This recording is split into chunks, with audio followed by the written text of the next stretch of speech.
malakas ang palakpakan ng mga nakinig sa kanya, lalo na tungkol sa korupsyon. Eh, alam naman natin na kung talagang ititigil ang korupsyon, hindi palakpak ang kailangan. Ang kailangan ng ating mga politiko, yung sinasabi ng presidente, mahiya kayo. Sana mahiya na. At sabihin na kahit na hindi na isoli muna yung korupsyon, yung produkto ng korupsyon, itigil lang. Tumigil na. Hindi lang mahiya. Tumigil.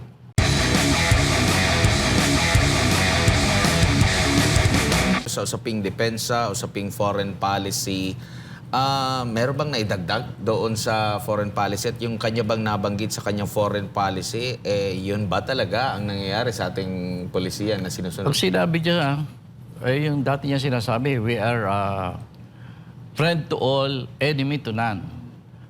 Slogan yun eh. Hindi natin alam kung kaya nating ipatupad yan. Yung mga pinaka-powerful nations, hindi nila maipapatupad yan. Hindi nila maipatupad kasi iba na ang equation ng mga threat sa defense eh. Pero, ang masasabi ko lang, kahit ano naman ang sinasabi ng Pangulo, kung ano ang ginagawa ng Amerikano sa atin dito, yun ang ginagawa nila eh. Hindi naman natin nalalaman kung tama ba yan o mali. Ako, hindi ko sinasabing mali ang Amerikano. Nakakatulong sila sa atin. Pero ang sinasabi ko, when it comes to decision-making about our defense, no? Kung ano gusto ng Amerikano na i-contribute, yun. At tinitignan mo din naman ng armed forces natin, kung ano ang pinaplano ng armed forces, natutuloy. Ang masasabi ko lang, malaki na ang increase ng ating modernization program, no? At talagang sa mga pagsasanay, ay handa ang ating armed forces na makilahok sa giyera na sa tingin ng mga eksperto, ay ganong klase ng giyera ang mangyayari. Ako, ang talagang tinititigan ko sana ng gusto ay, ang giyera, kunyari tayo, gigirahin tayo, ang mai-involve dito sa giyera sa atin, hindi lang naman ang armed forces natin eh. Kahit na handang-handa ang armed forces mo, kung hindi mo naman inihahanda ang ating taong bayan sa mangyayari, mas marami ang casualty, mas marami ang mga magtitiis ng mga masasalanta dyan, hindi alam ang gagawin. Kaya ang sa tingin ko, marami naman tumutulong sa ating armed forces para i-prepare sila sakalit magkaroon ng kaguluhan sa uri ng digmaan na hinaharap natin ngayon. Pero yung uri ng digmaan na yan, maapektuhan ng gusto ang ating mga kababayan. Yan ang tinitingnan ko. Wala tayong preparasyon. That is the biggest disaster ever na mako-confront ng ating mga mamamayan. Hindi natin sila binibigyan ng pagkakataon na magsanay para sa giyera. Opo. Ang sinasabi nila, pag nagsanay tayo, pro-war daw tayo. Anong pro-war? Hindi tayo mag-a-atake. Hindi tayo magdideclare ng giyera kahit kanino. Eh kung girahin tayo, ano gagawin natin? Sasabihin ba natin sa nagigiyera sa atin, oy, wala sa policy namin yung giyera, kaya huwag nyo kaming girahin. You cannot say that. You have to prepare the nation. Not only our armed forces, but our own people. Opo. Yung usapin ng ROTC, sir, paano po yun? Di ba mas maganda din yun na sa katuparan din natin at may pagpatuloy? Kasi ang ROTC, tulong para sa mga disaster response din natin. Oo. At yan ang sabi ko, okay yan. Okay, ROTC. Ako ang sinasabi ko kasi, yung ROTC kasi pang kolehiyo lang yan eh. Ay marami sa mga kabataan natin wala sa kolehiyo. At sila, yung mga wala sa kolehiyo, yan ang nakabaon sa mga kababayan natin na talagang sila ang magdurusa kapag nagkagulo. Yan sila ang dapat sanayin. Kaya ang kinuha ko sana, for at least a few years, gawin nating compulsory ang military training ng ating mga kabataan. Not necessarily ROTC lang. At saka, ito lang maipapakuusap ko. Kung hindi natin ang binabanggit ang giyera, hindi ibig sabihin hindi mangyayari yan. Ang giyera mangyayari whether we like it or not kasi hindi tayo ang dumidesisyon tungkol sa paggigirahin ka ba o hindi. Tayo, ayaw natin. Hindi lang naman tayo nagdidesisyon dyan eh. Yung gigera nga sa atin na magdidesisyon. Kaya kailangan, ang sinasabi lang, maghanda tayo. At nakikita ko na mangyayari yan. At kung mangyari yan, hindi handa ang taong bayan na harapin ang giyera. Kaya huwag natin sabihin, ROTC na lang kasi total, para sa disaster yan. Ang gusto ko sana, liwanagin na natin, tanggapin natin na baka magkagyera sa Pilipinas at dapat paghandaan.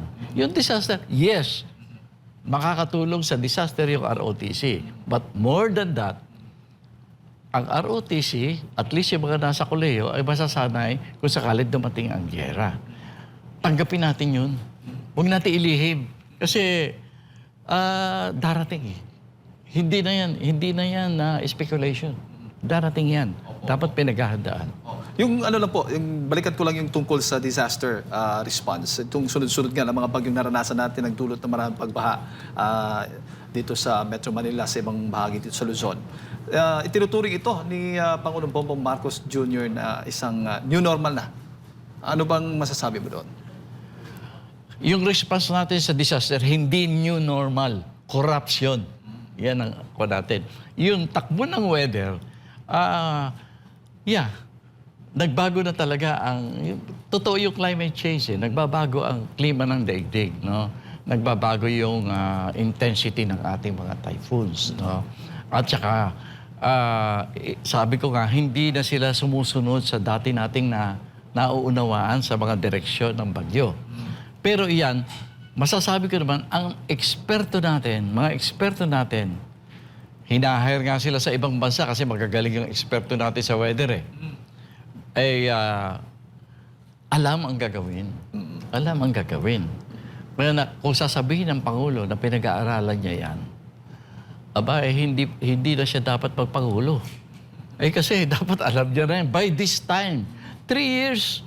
At saka, kilala ko ang mga experts natin, ang mga scientists natin. Pag inimbita mo yan para magpaliwanag, ikaw ang susuko sa haba ng paliwanag. But it is necessary that we listen to our experts. Opo. Huli na lang, Sir Norberto, sa ano bang mga gusto mo pang marinig sana doon sa ika-4 na State of the Nation address na hindi nabanggit na ng Pangulo, na nais mo sanang mabanggit niya? Kasi ang napansin ko sa Pangulo, kung ano yung popular na issue, yun ang binanggit niya.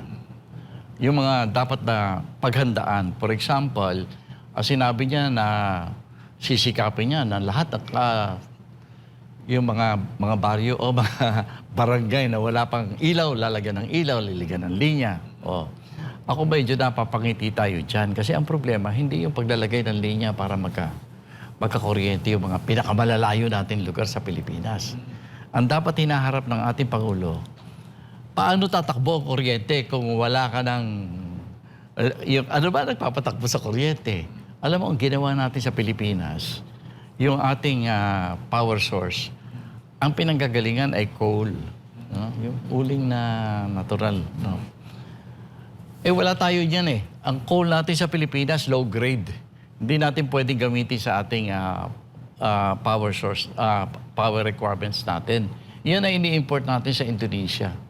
There was a time na sinabi ng Indonesia na hindi na kami magbibenta ng coal kasi kailangan namin yan para sa sarili naming energy requirements. Ang tanong natin ngayon, kung biglang magkagulo at mahinto ang trading ng coal, for example, ano gagawin ng Pilipinas? Saan tayo kukuha ng energy? Saan tayo kukuha ng kuryente na ihahatid natin sa mga barangay? Kaya dapat ang iniintindi natin, hindi lang yung linya ng kuryente para makarating sa barangay. Titingnan natin, may kuryente ba tayo o wala pagdating ng masamang oras na mangyayari. Pinaghahandaan dapat yun. Sa ngayon, coal-dependent ang source ng energy natin. Paano natin babaguhin yan? Yun sana pinaliwanag ng Pangulo natin. Isa lang yan. Sa nakita ko na very important. Kasi hihinto ang industriya ng Pilipinas. Alright. Siguro, general nila, sa kabuuan, huli na lang, Sir Norberto, pasado ba sa iyo o bagsak para sa iyo ito? Totally, itong naging ika-4 na State of the Nation address ng Pangulo. Ay sinabi niya, natuto na siya. Pagmamasdan natin. Sabi ko nga, the next 3 months, no, titingnan natin kung ano mga aksyon ng ating Pangulo tungkol dun sa, kahit na hindi na niya banggitin yung iba pa na alam natin na importante din. Yung sinabi niya lang sa SONA, yung tungkol sa corruption, especially, very important yan, no? Oo. Tungkol sa eskwela. Yung mga pinagsasabi niya doon, titingnan natin kung tama yung hakbang na gagawin niya. Kasi ang ganda ng kanyang speech. Halos bawat topic doon, pinapalakpakan. Pero yung mga galit sa kanya, hindi naniniwala. Kaya tayo, tingin ko, I will not grade him. No? Walang grade na pwedeng iakma sa Pangulo eh. Kasi paano mo i-grading yan, hindi mo nga alam. Kung sa examen niya, hindi mo nga alam kung may kodigo yan o wala eh. Kaya, yan, hintayin natin. Hintayin natin. 3 months ako. Magmamasid ako for the next 3 months. Siguro, Sir Norberto, huling mensahe na lang po ninyo para sa ating mga kababayan na nanonood po sa mga oras na ito. Ay sa mga kababayan natin, ay talagang palubha ng palubha itong mga problema na pupunta sa atin. Nakikita natin, ang Pangulo natin nagsasabi na naunawaan niya na tayo. Sana nga, maunawaan niya tayo. Malakas ang palakpakan ng mga nakinig sa kanya, lalo na tungkol sa korupsyon. Alam naman natin na kung talagang ititigil ang korupsyon, hindi palakpak ang kailangan. Ang kailangan ng ating mga politiko, yung sinasabi ng presidente, mahiya kayo. Sana mahiya na. At sabihin na kahit na hindi na isoli muna yung korupsyon, yung produkto ng korupsyon, itigil lang. Tumigil na. Hindi lang mahiya. Tumigil. Kaya tayo mga kababayan, siguro panahon magsama-sama tayo. Tingnan natin ang ating gagawin kapag hindi pa rin makikinig ang ating mga politiko.